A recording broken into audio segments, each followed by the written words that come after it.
युवराज की पात्रता और संसार वाटिका। एक राज्य में एक चक्रवर्ती सम्राट राज्य करता था। सम्राट बड़ा ही यशस्वी, दयालु, बुद्धिमान, साहसी और शांतिप्रिय था। अतः राज्य में राजा और प्रजा दोनों ही बहुत सुख चैन से रहते थे। राजा के जीवन में केवल एक अभाव था कि उनके कोई पुत्र नहीं था। अतः सम्राट हमेशा प्रजा के लिए योग्य युवराज का चिंतन किया करते थे। एक दिन महाराज ने अपने सबसे विश्वस्त सलाहकार को बुलाया और पूछा, मुझे युवराज का चयन करना है, अतः मुझे वह गुण बताओ जिसके आधार पर युवराज का चयन किया जा सके। उस विद्वान सलाहकार ने कुछ सोचा और फिर कहा, महाराज, जिस व्यक्ति की पांचों इंद्रियां अपने वश में है तथा जो अपने लक्ष्य के प्रति एकनिष्ठ है, वह हर प्रकार से युवराज के योग्य है। इसके बाद राजा और मंत्री ने मंत्रणा की और दूसरे दिन सम्राट ने राजदरबार में घोषणा कर दी कि जो कोई व्यक्ति कल मुझ तक पहुंचकर मेरा दर्शन कर लेगा, उसे इस राज्य का उत्तराधिकारी घोषित किया जाएगा। कल मेरा उद्यान सबके लिए खुला रहेगा, किसी को कोई रोक टोक नहीं होगी। सबको मुझ तक पहुंचने में लगने वाले समय का 10 गुना समय दिया जाएगा, जो लगभग 1 पहर के बराबर होगा। इस नियत समय में जो मुझ तक पहुंच जाएगा उसे युवराज बना दिया जाएगा और जो मुझ तक नहीं पहुंच पाया उसे उद्यान से बाहर कर दिया जाएगा। हर नगर गांव गली में इस बात का ढिंढोरा पिटवा दिया गया।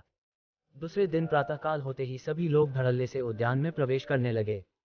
उद्यान के बाहर ही एक द्वारपाल बिठाया गया था जो प्रत्येक व्यक्ति को एक नियत नंबर का पदक देता था, जिससे उसके प्रवेश समय की पहचान हो सके। सबको ये पदक अपने गले में पहनने थे ताकि राजा के व्यवस्थापक उन पर नजर रख सके। सबके सब अपने अपने पदक पहनकर उद्यान में प्रवेश करने लगे। उद्यान में पहुंचाते ही सबको सैकड़ों प्रकार की लुभावनी चीजें दिखी। प्रथम प्रवेश पर ही तरह तरह के फूलों से लदे वृक्ष थे, जिनसे मनमोहक खुशबू निसृत हो रही थी। कुछ तो वही एक के बाद एक फूलों की खुशबू में आनंदित होने लगे। कुछ लोग आगे बढ़े तो तरह तरह के फलों और मिठाइयों के भंडार पड़े थे। सभी फल इतने ताजे थे कि कोई भी उनको खाए बिना नहीं रह सकता था और मिठाइयाँ भी ताजी और रसीली प्रतीत हो रही थी। इस पर भी किसी की कोई रोक टोक नहीं। सोने पर सुहागा हो गया। कुछ लोग फलों के आनंद में मस्त हो गए और कुछ मिठाइयों का आनंद लेने लगे। जो लोग आगे बढ़े उन्होंने देखा कि सामने कुछ ऐसी अजीबोगरीब चीजें पड़ी है जिन्हें उन्होंने आज से पहले कभी नहीं देखा। कुछ लोग देश दुनिया के कोने कोने से मंगाई गई उन अद्भुत चीजों के देखने में आनंदित हो रहे थे। जो बचे वो आगे बढ़े तो देखा कि सुमधुर संगीत की तान पर नृत्य गान हो रहा है।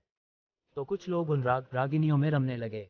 जो आगे बढ़े उन्होंने देखा कि छोटे छोटे राजप्रासादों में अप्सरा के समान सुंदर स्त्रियां पुष्पों की शैयाओं पर उनकी प्रतीक्षा कर रही है। कहा भी गया है, काम का आघात सबसे घातक होता है। उनमें से अधिकांश व्यक्ति उन स्त्रियों के साथ रमण करने चले गए। इतना कुछ देखकर अधिकांश लोग तो राजा से मिलने का लक्ष्य ही भूल गए। जो इस लोभ में लगे थे कि पहले इसको देखूंगा उसको, उनका समय खत्म होने को आया था। उद्यान के व्यवस्थापक ने आकर लाख अनुनय विनय करने पर भी उठाकर उनको बाहर कर दिया। उन सब में से एक ऐसा विरक्त वैरागी आया जिसे कोई भी इंद्रिय के आकर्षण विचलित नहीं कर पाए। जब राजा को इस बात का पता चला कि कोई व्यक्ति सीधा उनके निकट आ रहा है तो उन्होंने अपने राज्य की सबसे सुंदर, चतुर और चालक अप्सरा को उसके स्वागत के लिए भेजा। लेकिन उसने व्यक्ति ने अप्सरा के रूप की कोई प्रशंसा नहीं की। यहाँ तक कि नजरें उठाकर उसे देखा तक नहीं। केवल महाराज से मिलने की जिद ले रखी थी। अतः लज्जित होकर वह चली गई और वह व्यक्ति महाराज के पास पहुंच गया। वहीं पर उसे युवराज घोषित कर दिया गया। यह एक काल्पनिक कहानी है जिसमें संसार की व्यवस्था का अलंकारिक रूप से वर्णन किया गया। ये संसार एक वाटिका है जिसका राजा परमपिता परमेश्वर है। उन्होंने सभी मनुष्यों को ये घोषणा कर रखी है कि जो कोई मनुष्य इस संसार उद्यान में आकर उनके दर्शन कर लेगा उसे युवराज बनाया जाएगा। लेकिन इस संसार वाटिका में प्रवेश करते ही अधिकांश तो अपने लक्ष्य को ही भूल गए और यहाँ इंद्रियों के विषयों में ही उलझ कर रह गए। जो एक प्रकार के विषय से बचे उनको दूसरे ने उलझा लिया। जो कोई एक योगी, साधु, संत, वैरागी किस्म का कोई विरला व्यक्ति हुआ, वही सभी विषयों के आकर्षण को तिलांजलि देकर उस परम तत्व परमात्मा तक पहुंच पाया। जो विषयों में उलझे रहे उनको समय पूरा होने पर धर्मराज, यमराज उठाकर ले गए। अतः इस कहानी से शिक्षा मिलती है कि मनुष्य को सांसारिक विषयों में अधिक आसक्त नहीं होना चाहिए। विषय वासनाओं का कभी कोई अंत नहीं होता।